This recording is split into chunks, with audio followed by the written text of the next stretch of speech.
Nancy Spano is a motivational speaker with a passion for inspiring resilience and transformation.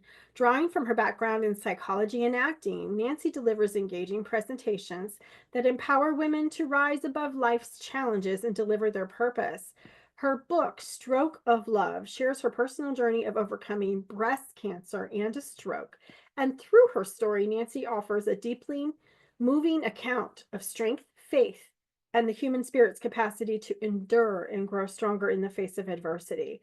Today, Nancy is sharing Burn Brighter, a message of resilience and renewal. Nancy, welcome to the BRI Talks stage. Oh, I unmuted. Okay. Terry Lee, thank you so much. I just want to say, I always try to think of where I meet people that I'm connected with. And Terry Lee, I don't know who found who, but Facebook. But here we are, and I'm so grateful. So Terry Lee gave you a little bit about me. I've just become a self-published author last February, and my book is Stroke of Love. And the journey I'm going to take you on today is an uphill battle, but the gold ticket at the end is worth everything that I've experienced. So it was, I want to say 1988. I was about 15 years old. And every day after high school, I would come home, and I suffered with deep depression and anxiety as a teenager. My high school years were nothing short of dreadful. And I would come home to my girlfriend and we would get that box of Captain Crunch or Fruit Loops, and we would watch Dr. Phil and whatever else was on, General Hospital. And there was this one day, I want to say there was this one episode that changed everything for me in my life. When I look back, it was actually my turning point. There was a young girl, probably about my age, and she was sharing her story about trauma and abuse that she endured as a young girl. I guess I want to use the word triggered, but I was triggered so deeply that I couldn't ignore it if I wanted to. And I ended up in fetal position, crying uncontrollably. And thank God I was with my best friend. And she just looked at me and she's like, "What is going on with you?" And I said, "I don't know." So, being the intuitive person that I am, I think deep down I did know. And that Dr. Phil show was the straw that broke the camel's back. I was relating to that young girl because that young girl was me. And I didn't know it.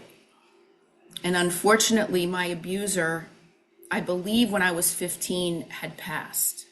And maybe that was the tip of the iceberg, I don't know. So I'm the kind of person that, you know, my father had had cancer, and years ago my mom said to me, "Oh, you know, daddy's got non-Hodgkin's lymphoma, but don't go on the computer and research it." Well, that's the only thing you have to tell me. I'm going to go on the computer and research it. So as ugly and uncomfortable as those feelings were with relating to this young girl on Dr. Phil, I took a deep dive into why and who and where and what. And it was through a lot of intensive therapy, medications, psychiatrists. Now I'm 52 years old. When I was 15 back then, until very recently, there's been a lot of shame around mental health. And I'm grateful that things are changing. But the shame that followed me through my teenage years was, and it wasn't so much the shame of realizing that I was abused, it was the shame of the severe depression that I suffered due to the abuse, is where all the shame came from for me. So through the therapy and all that, as I was getting older, into my later teenage years, into my 20s, I started getting involved in toxic relationships.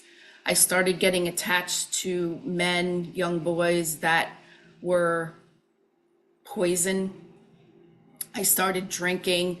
I started partying, like instead of Friday, Saturday night, now it was Thursday, Friday, Saturday, Sunday night. Blacking out, more shame. And so the 20s were really a blur, even though I enjoyed them. Side note. In my 30s, I met my husband, and, I did what every 30-year-old did. I fell in love.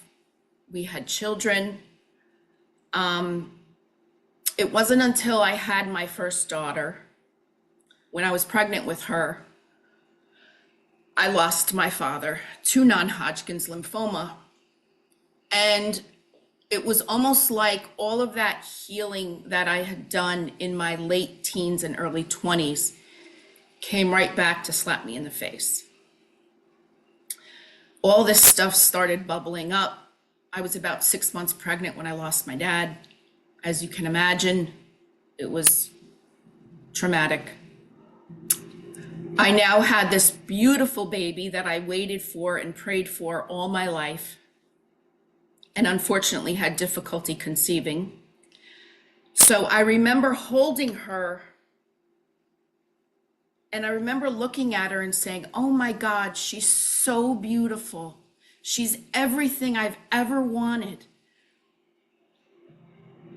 But I want nothing to do with her. In walks the shame. How can I want nothing to do with this gift from God that I've prayed for over 30 years? She was like a porcelain doll. She was the only platinum blonde baby in the nursery. And I wanted nothing to do with her.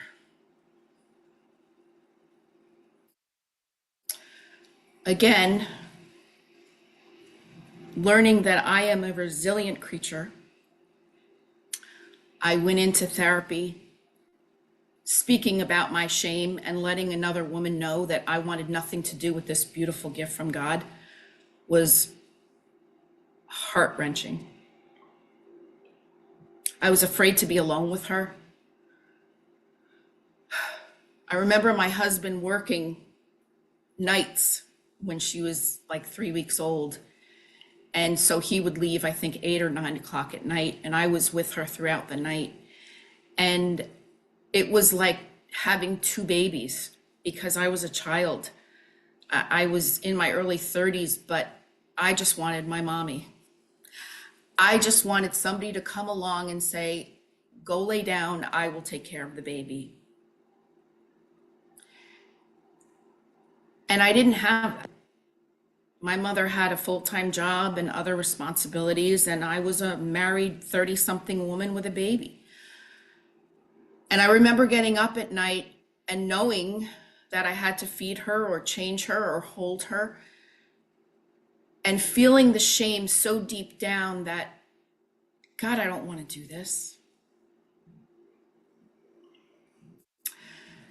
With a lot of intense therapy and medication and prayer and surrendering to God, I got through it. And she was supposed to be an only child. And it was probably around 3 years old, I said to my husband, I lost my dad recently, and I don't want an only child. she needs a sibling. And I have to say, I was really hesitant because you only know from the experience that you had. But because I had done a lot of healing, I went into the next pregnancy with a level head. I was in a much better place. And I had this beautiful baby almost 4 years later, almost 10 pounds. And having her was so different. I enjoyed her. I couldn't wait to get her up in the morning to give her hugs and kisses. So here I was, close to 40, happily married, two beautiful baby girls. And I was happy, but I wasn't walking in my purpose. And I remember when the baby was probably in kindergarten, saying to myself, okay, I have two beautiful girls. I'm in a very happy marriage, but is this all there is? What's my purpose? Like, okay, I'm a mom. I took that for granted, but why am I really here? And I always say God has a sense of humor. So it was 2019, and it was June 2nd of 2019. It was the beginning of the summertime. And of course, the girls wanted to go to the beach and the pool and picnic and barbecue. And a week before June 2nd, I think it was Memorial Day weekend of that year, I remember driving down, I'm in upstate New York. I was driving down to Westchester, New York to see my in-laws. And I remember driving down in my husband's, with my husband, and just not feeling right, but nothing was really like a strong side effect. It didn't show its face clearly, but something just didn't feel right. And a week before June 2nd, I had lost peripheral vision in my right eye. I also struggle with thyroid disease. So many of you may know that when your levels are off with your thyroid, there's so many things it unfortunately affects. I also wear glasses, so I said, well, I don't know, maybe I need an eye checkup. So I fluffed it off, but I was driving with my young girls and I was afraid because I literally couldn't see out of my right eye. So here we are again, June 2nd, 2019.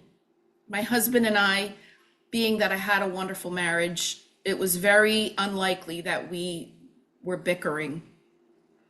And we started arguing, and I couldn't pinpoint why we were arguing. I felt like I needed to unzip myself from myself. I wanted to run away from myself. So thank God my husband came to me that morning and he said, something's going on with you. I don't know what it is, but I'm going to take the girls to Target and the diner and you do you.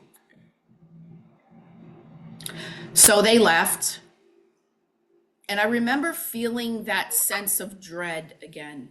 I was happy because I felt like they were safe. Like they needed to go. They were safe because something was up. So I remember saying, all right, I'm going to vacuum.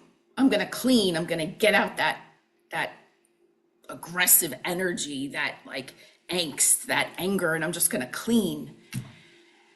And I'm sitting down with the vacuum and I couldn't figure out how to vacuum. And I'm like, all right, something's really up because I know how to vacuum.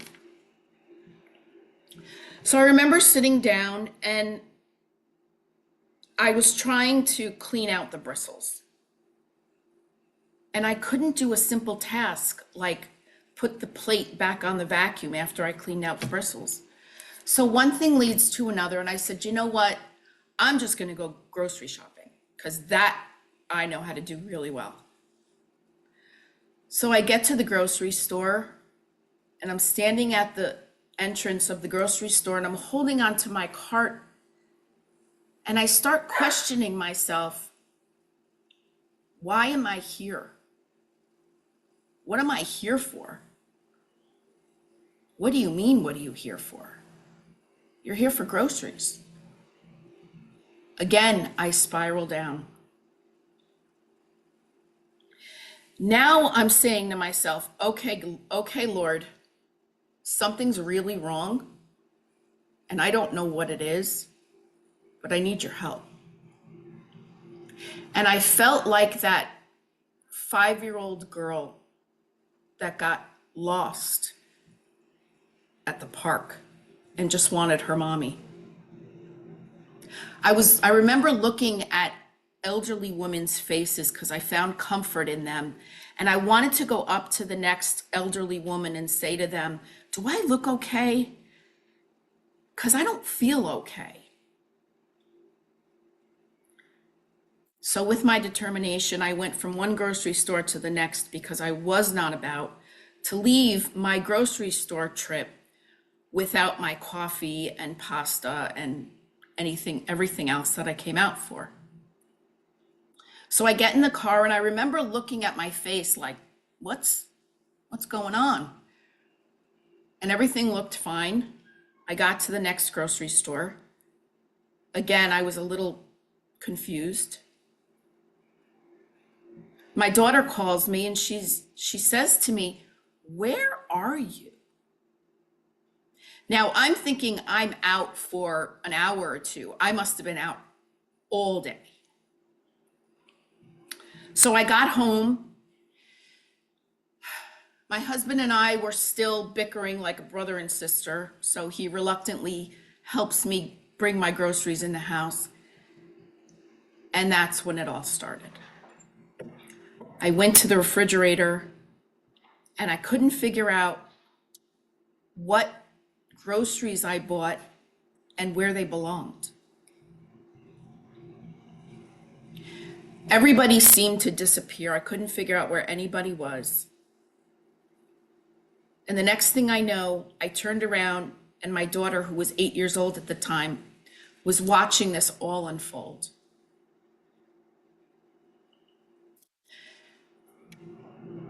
God tapped me on the shoulder, and he said to me, go get your husband and get him now. And I remember looking at my daughter and saying, where's daddy? The next thing I know, I didn't wait for her response. I went to the bottom of my staircase, and my border collie at the time, I'm sure if any of you have animals, they feel our energy. He had come from behind me, and he hit my fingertips with the tip of his nose as to say like, hey, what's up with you? And I remember looking down, and if any of you have ever been in a car accident when you're in shock, I remember looking down at my fingertips, and they were hanging dead weight past my knees. And I looked down at them, and it was almost like they were not my hands. And I looked down, and I was like, what the fudge cakes is that? The next thing I know, to this day, I swear I was carried up those steps because I do not remember walking. I knocked on that bathroom door as if my life depended on it, because it did. When my husband opened that bathroom door, the whole right side of my body was paralyzed.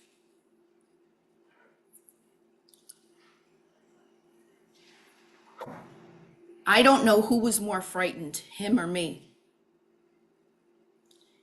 He dragged me to my bed, completely dead weight, because the right side of my body was dead weight. When he put me down on that bed, I went from having a stroke to having a seizure.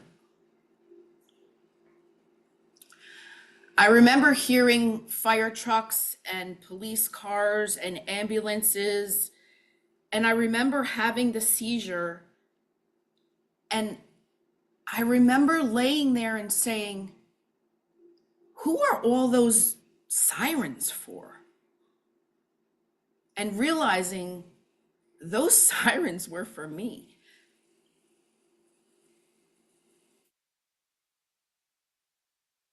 As the paramedics brought me downstairs, unfortunately, I lived in a townhome complex, so it was a Sunday afternoon, and of course, everybody was home. So everybody was outside. And I remember being taken down.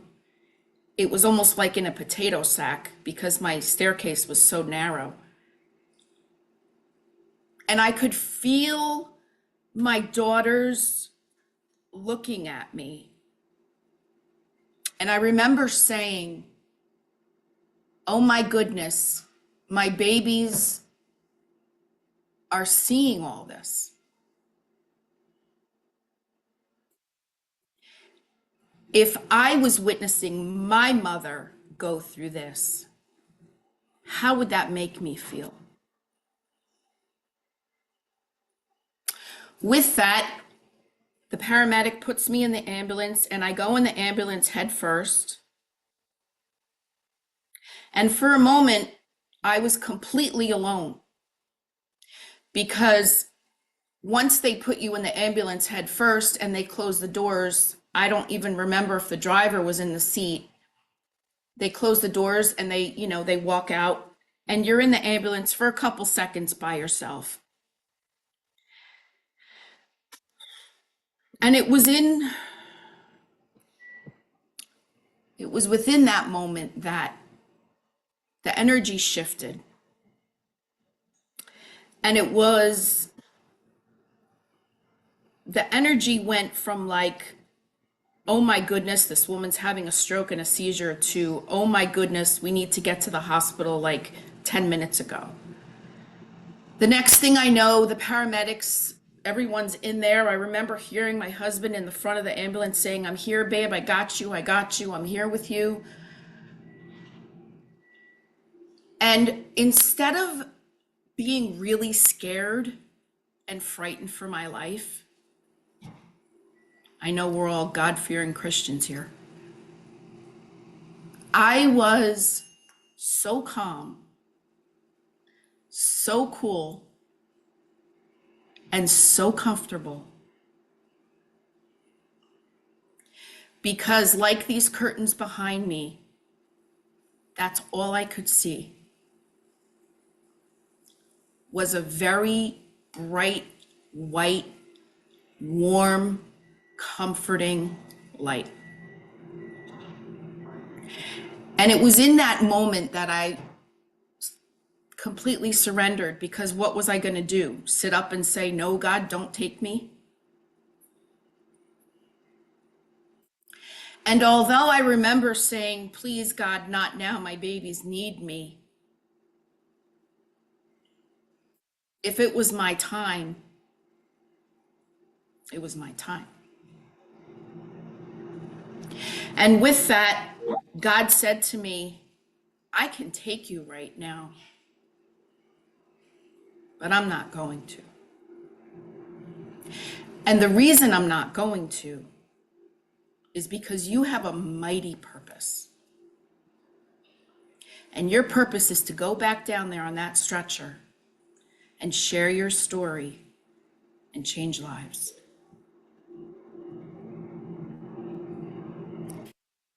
And sitting here with you all today, as difficult as it was for that 15-year-old girl that was triggered from that Dr. Phil show, that suffered with shame and debilitating depression and feelings of suicide and toxic relationships,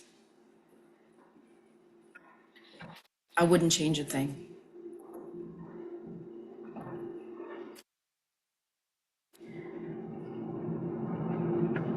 I felt that God was trying to talk to me throughout my life, and my life was clouded with depression and shame. And like I said, God has a sense of humor. It really took a stroke to wake me up. And to this day, I wake up every morning and I say, thank you, God. Thank you, God. Because I feel privileged and honored to have experienced that stroke. I am grateful every day for that stroke.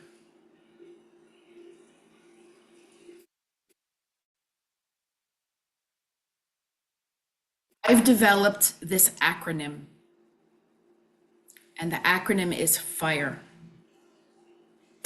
The F is for facing your reality. That day of Dr. Phil was the turning point for me, that I faced my reality, and it wasn't pretty. The I is to ignite your passion. What is it? What is that burn? What is that fire inside you? What is that, I'm aging myself, but flick the Bic, remember the Bic lighter? When you couldn't get it lit, you got that little flicker. What is that little flicker that keeps you going? That's so deep down when you feel clouded and shame and depression and hopelessness. What is that tiny little flicker of light that keeps you going? R is for rewriting your narrative. Now, if you knew me before 2019, June 2nd, that version of me is not the woman that you're speaking with today. With God's help and a lot of grace and a lot of prayer, I've chose to rewrite my narrative. And I am a brave, strong, courageous, resilient, confident woman. And the last one is to empower through action. And thanks to Terry Lee, that's what I'm doing today. And that's what God has chosen for me to do for the rest of my life. And like I said, I am so grateful. And I just want everyone to remember, you are more resilient than you think. No matter what life throws your way, you can rise, you can overcome, you can burn brighter. I want to take that step together. Thank you so much.